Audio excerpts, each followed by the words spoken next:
Hi guys, and welcome to my channel. I'm the Book Geek, also known as Kiava, and today I'm going to talk to you about my top 5 favorite horror books. Hey guys, Editing Kiki here. I know this video is way past due, but I have a bunch of backlogged videos that I had already recorded, and some of which I had already started editing, so I do want to still put those videos out, but feel free to go ahead and watch it anyways, and I hope you enjoy.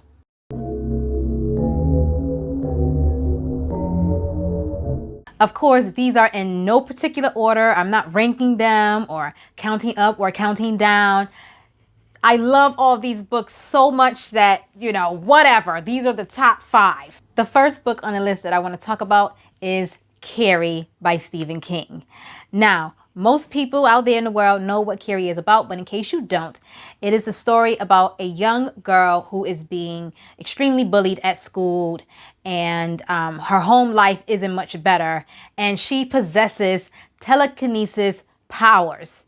And something terrible happens to Carrie, which ends up being her last straw, and she just goes totally berserk on these fuckers. Okay? Now, I love this fucking book. Of course, it is by Stephen King. It has been adapted into a movie. I hear that it's even been adapted into a play. They have sequels to it. It's incredible. And there is an important message behind this, especially with the bullying. I find that in most of, well, not most, because I haven't read most of his books yet. I'm slowly making my way through Stephen King's work.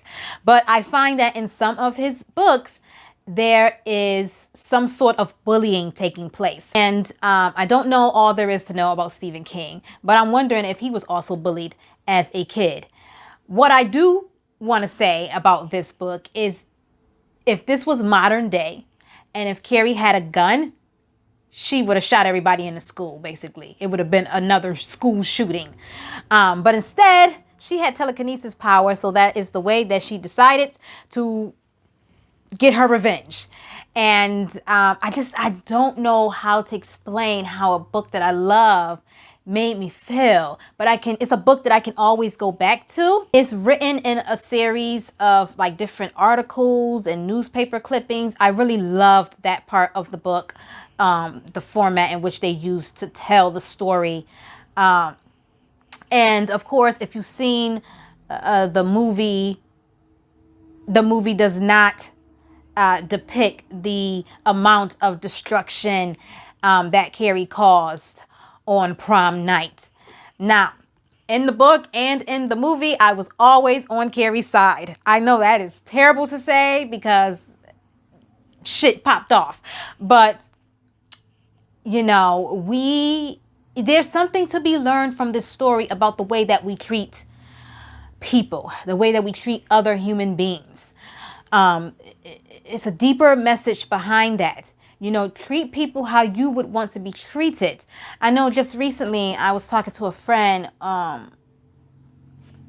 who was having issues with somebody at work, and he admitted that sometimes they would, snicker behind his back and whatnot. And I'm just like, we all make fun of people sometimes, fine. But it gets to a point where it's becoming too much. And people, you never know what's going on in people's minds, what kind of trauma they are dealing with internally, what's going on in their personal life outside of work. You don't know what type of mindset they might be in, and you might be making fun of them one day, and they might come in there with a fucking gun and just blow everybody to bits because they're tired of people making fun of them. They're tired. They're just tired. People get tired. And this goes, to even talk about like issues of prejudice and racism in the world. People are tired. Okay, this is how revolutions begin. Okay, people get sick of being mistreated. And that's what this book is about. It is about what could happen if you continue to mistreat people. I love this book. I fucking love this book. I love it. The next book on the list is Let the Right One In. When I tell you, I'm actually thinking about rereading this book in 2021. I need to relive this story. This book has my whole entire horror heart.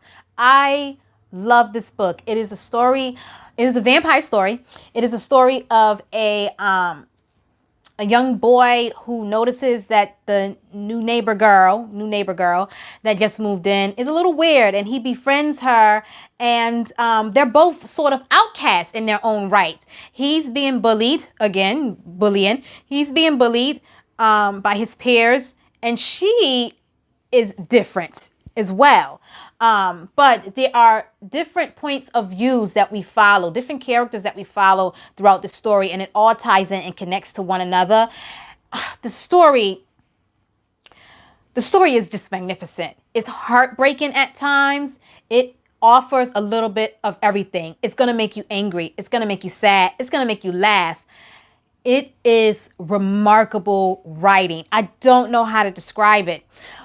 But these two young people end up befriending each other. Like I said, in the end, they only have each other to depend on and lean on. It's so beautiful. I never thought that I would find a horror story beautiful, but this was remarkable. This was fantastic. I've yet to see the Swedish movie version of this book. I've seen the American version movie of this book, and that was pretty good. But oh my God, I can't really talk about the things that I want to talk about without spoiling it. All I can say is go fucking read it. There's moments in the story that one of the characters, I don't want to spoil anything, but one of the characters is trying to get someplace, and just that desperation, the way that the author wrote this character's desperation to get to this place, to get to this person. I felt this person's desperation, and even the characters that you don't even really like, you are connected with. It was incredible. It was incredible. It's a vampire story. That's all you need to know.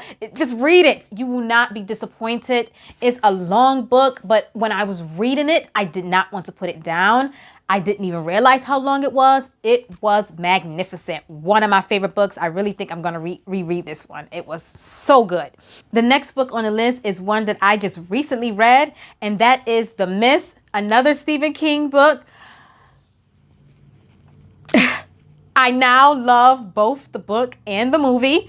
And this book is about a mist, a strange mist that creeps into this small town.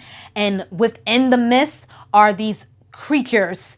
And we follow a father and son as they become trapped in this grocery store. They are with other people who were also shopping at the time. They become trapped in this grocery store.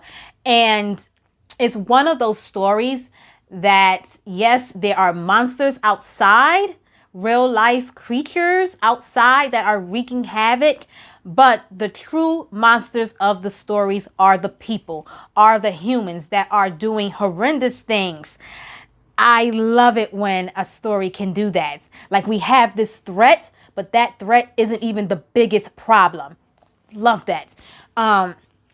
And so we're following this father and son and other characters inside the grocery store as they are trying to, survive and find a way to possibly get out of this grocery store and seek help someplace else, or seek shelter someplace else. This book has a different ending than the movie, and I like both endings. I like the movie ending, and I really, really, really liked how this ending was. The ending leaves us with the story still continuing, but there's nothing left for the author to tell. It was incredible. I fucking love this story. It's one of those stories where the humanity of people is going to come, is going to be tested, and people's morals are going to be put under the microscope. Stephen King did an amazing job with this little book. It is a small, short story that packs a big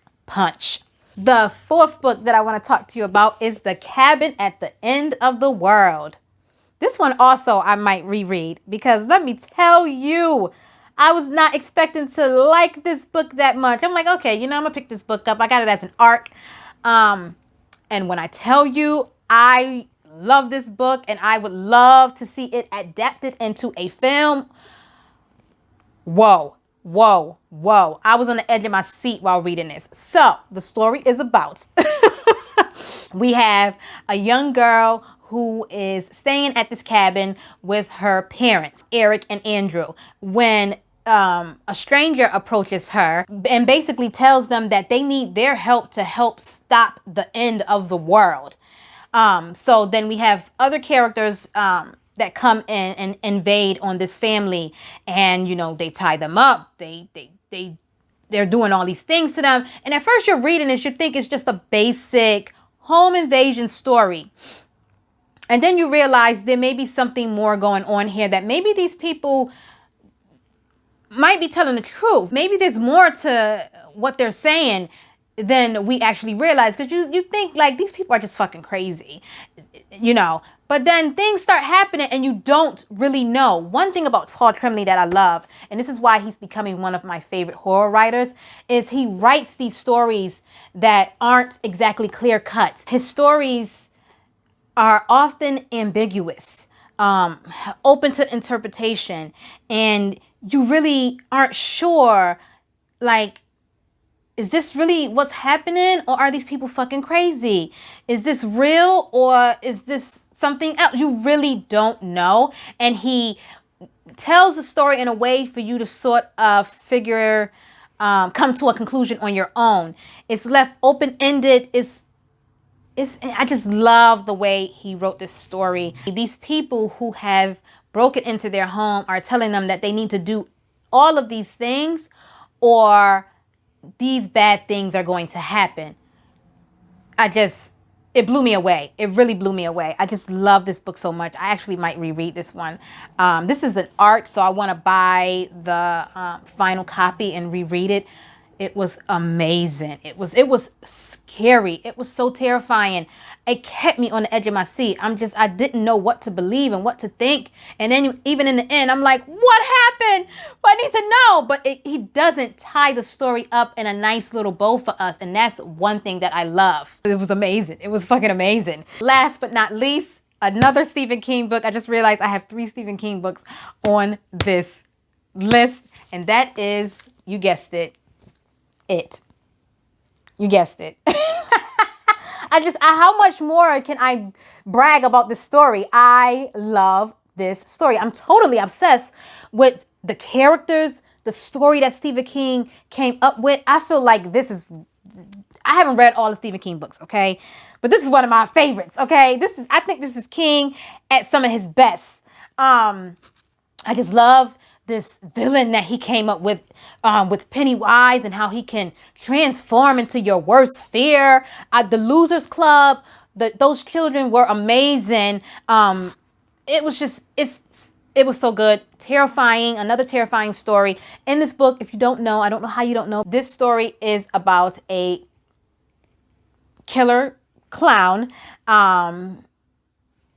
He preys on the people of this town, and especially the children, and he can shapeshift into your worst fears. He resurfaces every so many years. 27 years or something like that. He resurfaces every 20-something years to feed.